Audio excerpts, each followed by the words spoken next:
এক সকালে ঘুম ভাঙলো কান পাটা শব্দে, জানলার বাইরে যুদ্ধ বিমানের গর্জন, আকাশ জুড়ে ধোঁয়া আর আতঙ্ক। আপনি জানেন দেশের আকাশ সীমা আক্রমণের শিকার হয়েছে। এখন প্রশ্ন একটাই, বাংলাদেশ কি প্রস্তুত? বাংলাদেশের আকাশ প্রতিরক্ষা কতটা শক্তিশালী? বিশ্বে প্রতিদিন নতুন ফাইটার জেটের ঘোষণা আসে, যেখানে এক একটা জেট একাই যুদ্ধের ভাগ্য পরিবর্তন করে দিতে পারে। কিন্তু আমাদের বাংলাদেশের বিমান বাহিনী সেই পুরনো বিক্রিয়ন্টের গল্প আর সেকেন্ড হ্যান্ড বিমান দিয়েই আধুনিক যুদ্ধ, সেটা কি সম্ভব? যদি আজ যুদ্ধ লাগে, আমাদের ফাইটার পাইলটরা কি আকাশে উঠবে আত্মবিশ্বাসী নিয়ে, নাকি ওরা জানবে শত্রু জেট দ্বিগুণ দ্রুত, 6 গুণ বেশি শক্তিশালী, তাদের হাতে আধুনিক ক্ষেপণাস্ত্র এবং উন্নত প্রযুক্তি, আর আমাদের কাছে কিছুই নেই? এই ভিডিওতে আমরা খুঁজবো এবং উত্তর দেব বাংলাদেশ বিমান বাহিনী কতটা অ্যাডভান্স এবং কতটা পিছিয়ে আছে। বিশ্বের শক্তিধর বিমান বাহিনীর সঙ্গে তুলনায় বাংলাদেশ কতটা দুর্বল এবং কতটা সম্ভাবনা আছে।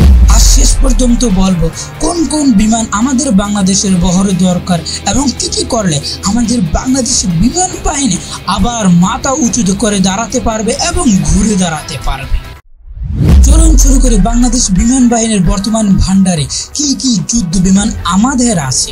F7 বিজয়, MiG-29, ওয়াক 130। কিন্তু এই তালিকা শুনলেই তো বুঝে যায় না কতটা কার্যকর। চলুন এবার একের পর এক বিশ্লেষণ করি কোনটা কতটা কার্যকর। MiG-29UB এবং MiG-29B রাশিয়ান নির্মিত 1999 সালে বাংলাদেশের বহরে যোগ হয়। তার ঘন্টায় স্পিড হলো 2400 কিলোমিটার। কিন্তু বিশ্বের যুদ্ধ বিমান হিসেবে এই মডেল অনেক পুরাতন ধরে নিয়েছে এবং অনেকে এটা ব্যবহার করাও বাদ দিয়ে দিয়েছে। F7 বিজয় চীনের সংস্করণ, ঘন্টায় স্পিড হলো 2200 কিলোমিটার। আধুনিক অস্ত্র ব্যবহারের দিক থেকে এটা অনেক পিছিয়ে। ওয়াক 130 মূলত এটা প্রশিক্ষণ জেট, কিন্তু হালকা যুদ্ধে ব্যবহার করা যাবে, কিন্তু পুরো দুস্তর যুদ্ধের ময়দানে সে যুদ্ধ করতে পারবেন। যুদ্ধক্ষেত্রে তার কার্যক্রম অনেক সীমিত, কিন্তু সীমিত পরিসরে সে যুদ্ধ বিমান সে যুদ্ধ করতে পারবে।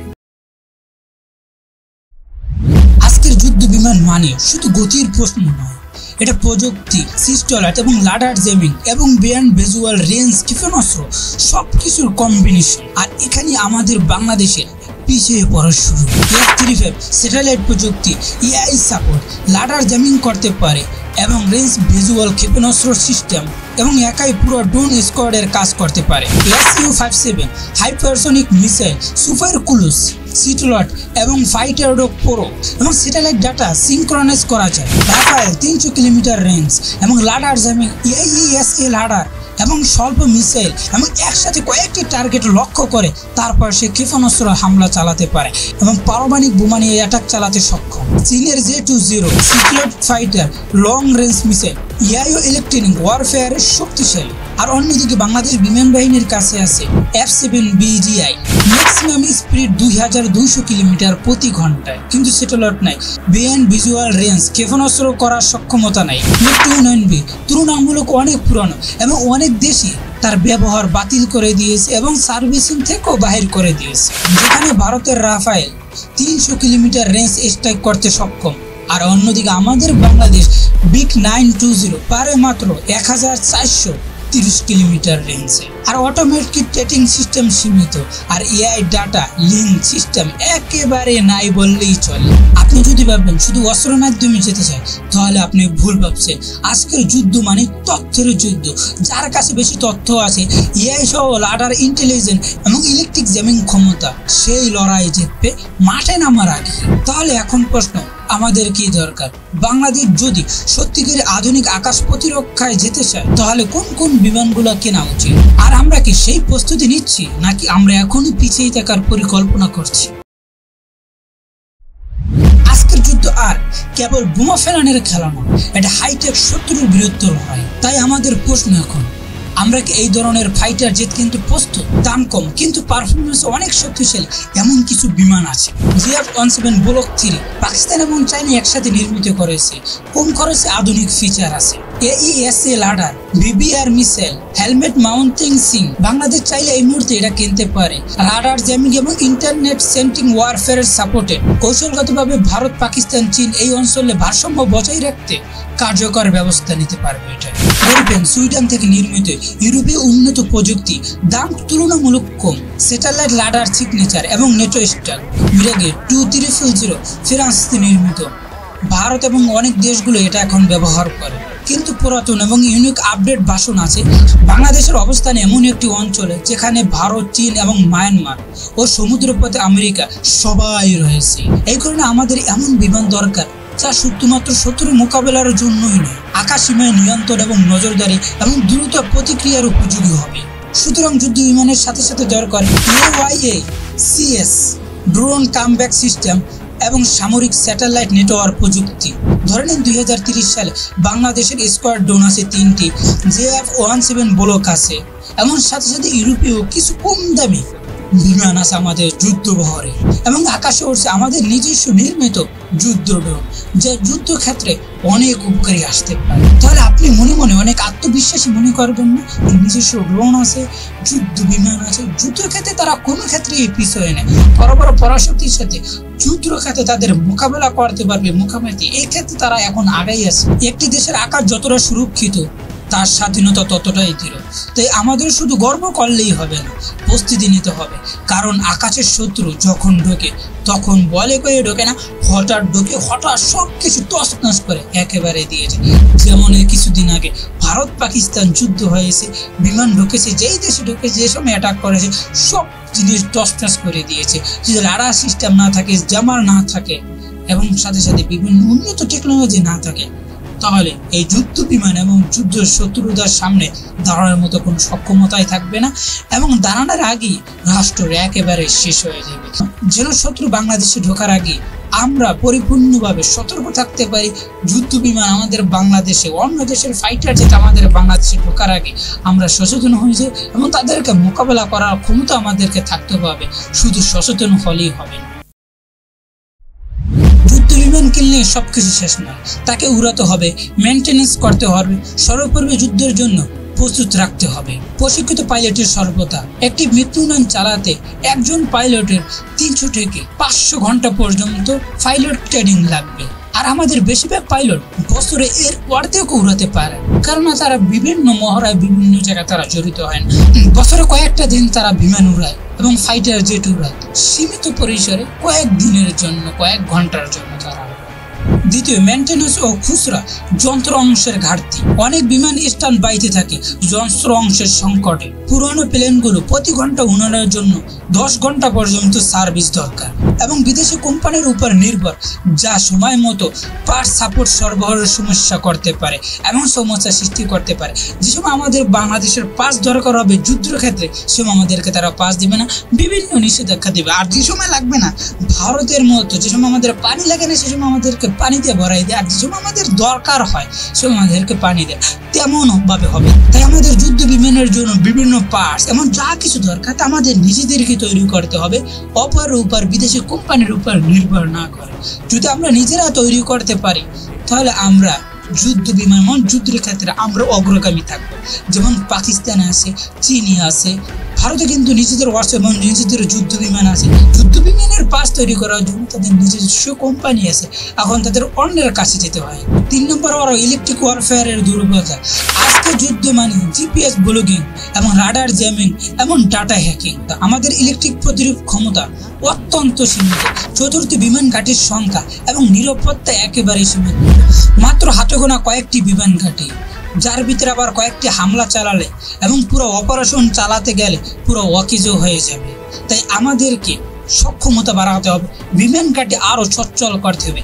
যে সমস্ত বিমান ঘাঁটি আমাদের আছে, সমস্ত বিমান ঘাঁটিগুলো যদি আমরা সচ্ছল করতে পারি এবং সেখানে যদি আমরা প্রতিনিয়ত ট্রেনিং দিতে পারি এবং ফাইটিং করতে পারি, যুদ্ধের ক্ষেত্রে আমাদের বাংলাদেশ অনেক এগিয়ে যাবে। আমরা যদি বিভিন্ন বিমান ঘাঁটি সচ্ছল করতে পারি, তাহলে শুধু যুদ্ধের ক্ষেত্রেও নয়, ভূমিকম্প অথবা বড় কোনো দুর্যোগ হলে আমরা বিকল্প ব্যবস্থাপনা করতে পারবো এই যুদ্ধ বিমান ঘাঁটি থেকে এবং বিমান ঘাঁটিগুলো থেকে।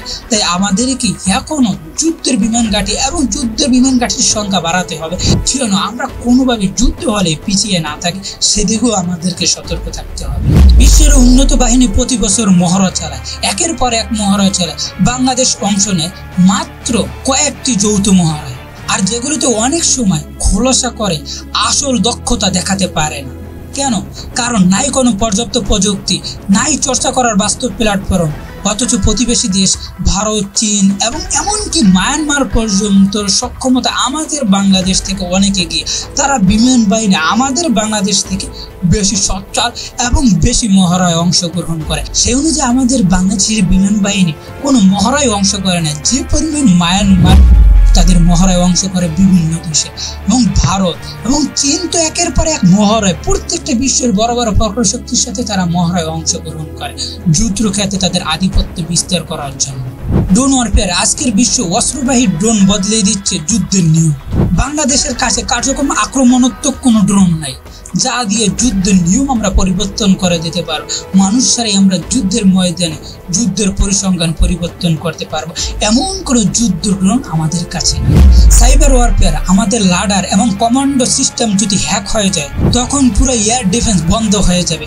তখন যুদ্ধক্ষেত্রে আমাদের বাংলাদেশের এয়ারফোর্স কোনো কিছুই করতে পারবে না। তাই সেই পরিমাণ সাইবার ওয়ারফেয়ারের জন্য আমাদের প্রস্তুত থাকতে হবে, আমাদের সক্ষমতা বাড়াতে হবে, যেন আমাদের এয়ার ডিফেন্স কোনো সময় যুদ্ধের ময়দান বাদী এবং যুদ্ধ ছাড়াও বন্ধ না হয়ে যায়, সেদিকেও আমাদেরকে সতর্ক থাকতে হবে। ট্রু ফ্রন্ট থ্রেট, যদি উত্তর এবং পশ্চিমে ভারতীয় বর্ডারে এবং দক্ষিণ এবং পূর্ব মায়ানমার বা অন্য কোনো কোথায় একসাথে উত্তেজনা হয়, তাহলে বাংলাদেশের এয়ারফোর্স এই দুটো পন্থে যুদ্ধ করতে সক্ষম, সেই যোগ্যতা তাদের আছে। তাই বাস্তব কথা হলো, আকাশের আধিপত্য ছাড়া স্বাধীনতা এক অসম্পূর্ণ গল্প। আমরা যদি এখনই না থাকি এবং আমরা যদি এখনই যদি সচেতন না হয়, তাহলে আগামী দশকে শুধু ঝুঁকিই নয়, আমাদের অস্তিত্ব নিয়ে প্রশ্ন উঠবে।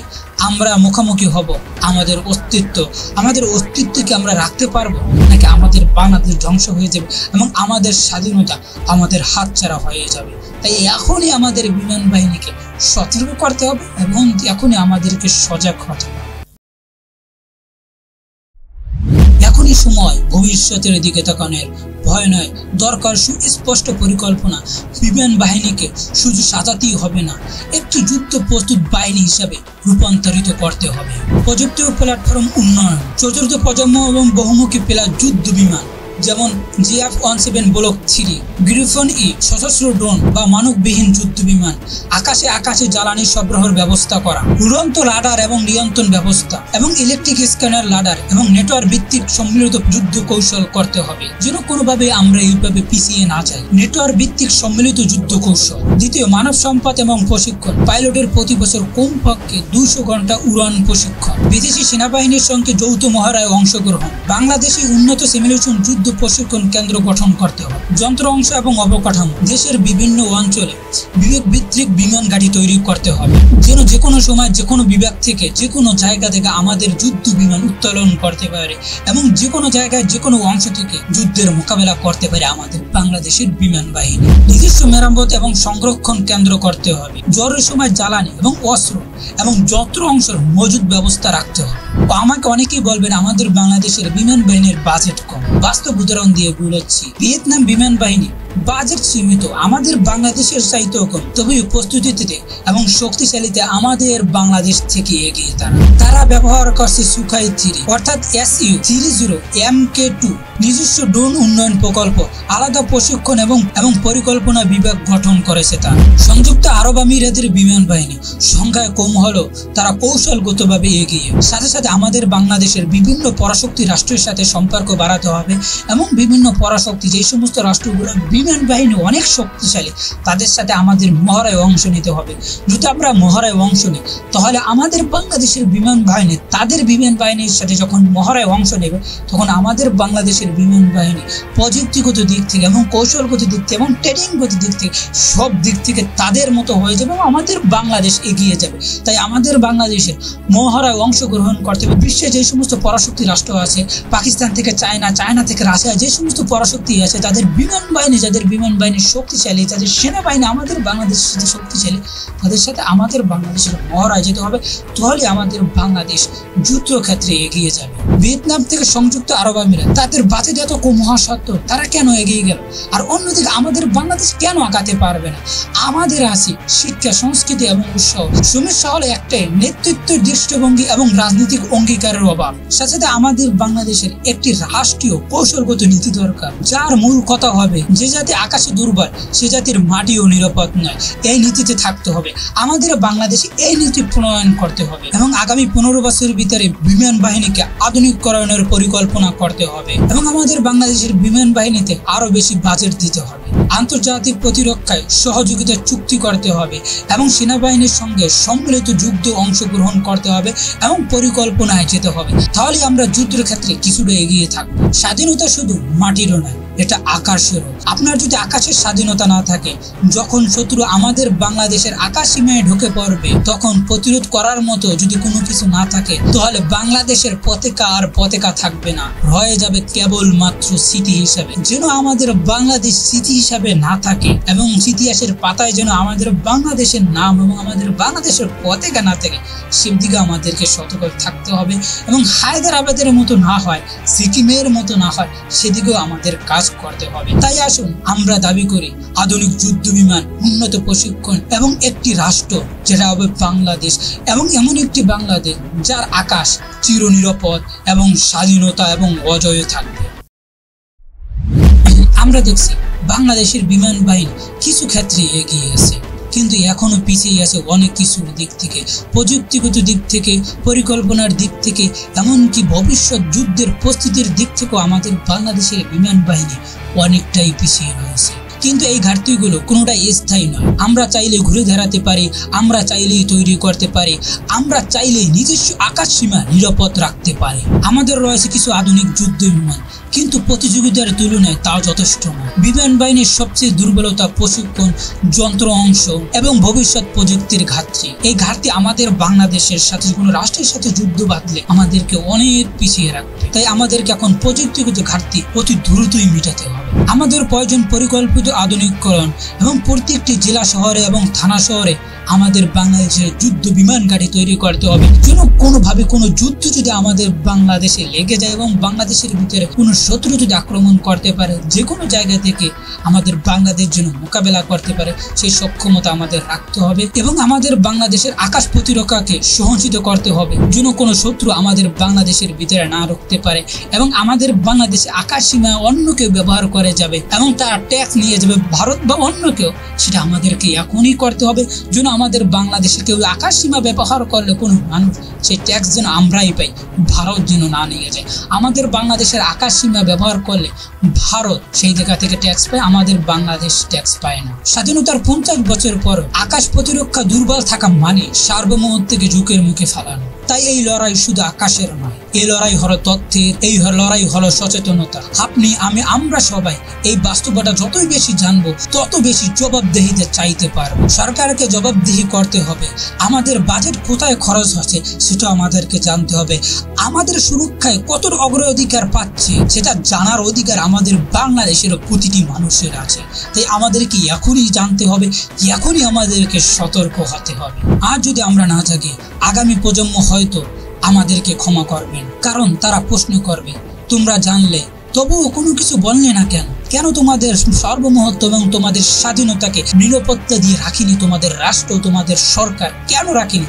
যখন আমাদের প্রশ্ন করবে, তখন সেই প্রশ্নের উত্তর আমরা কোনো কিছুই দিতে পারবো না। তাই আমরা চাচ্ছি এই ভিডিও থেমে না যাক, এই ভিডিও থেকে শুরু হোক এই আলোচনা এবং বিতর্ক এবং ঘনচাপ, যেন সরকার থেকে প্রধানমন্ত্রী, প্রধানমন্ত্রী থেকে মন্ত্রী, মন্ত্রী থেকে এমপি এবং সর্ব ধরনের মানুষ যেন প্রশ্ন করতে পারে আমাদের বাংলাদেশের আকাশ সীমা এত দুর্বল কেন, এবং অতি দ্রুত আমাদের বাংলাদেশের আকাশ সীমা অনেক শক্তিশালী করতে হবে এবং সাথে সাথে আমাদের বাংলাদেশের যুদ্ধ বিমান আরো কিনতে হবে এবং সময় উপযোগী যুদ্ধ বিমান খেতে হবে অল্প খরচে, যেটা উন্নত প্রযুক্তি হবে এবং 5ম প্রজন্মের যুদ্ধ বিমান হতে হবে।